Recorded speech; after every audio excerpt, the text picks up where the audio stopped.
Matay na yung ano natin. Buti umulan. Nulagbati. Matay na.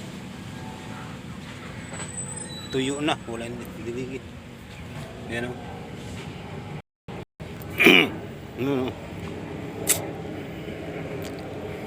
Ng gulay. Buti umulan ngayon. Yan o. Tudas.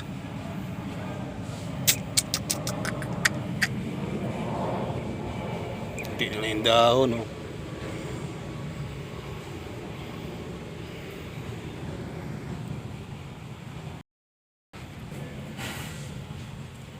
Buti umulan. Kung hindi umulan, tuyong-tuyo talaga. Mahirap kasi dito ang tubig. Niigib, malayo. Kaya hindi maano sa tubig. Madiligan.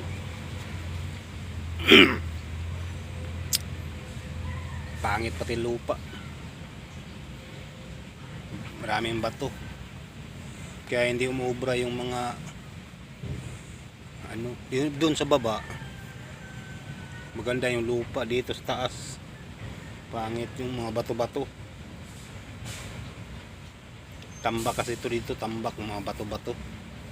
Kaya yung tinanim ng mga gulay pangit, papayat. Nung una tataba siya, tapos pag matagal na papayat, papangit na yung mga ano. Siguro ganun talaga yung sa lalim pati ng puno to.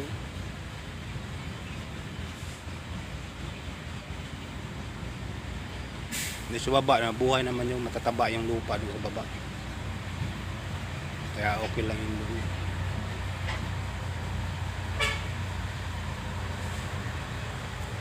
Tatanggalin, lipat ko na lang to sa baba to. Kasi para maganda yung ano, mga gulay.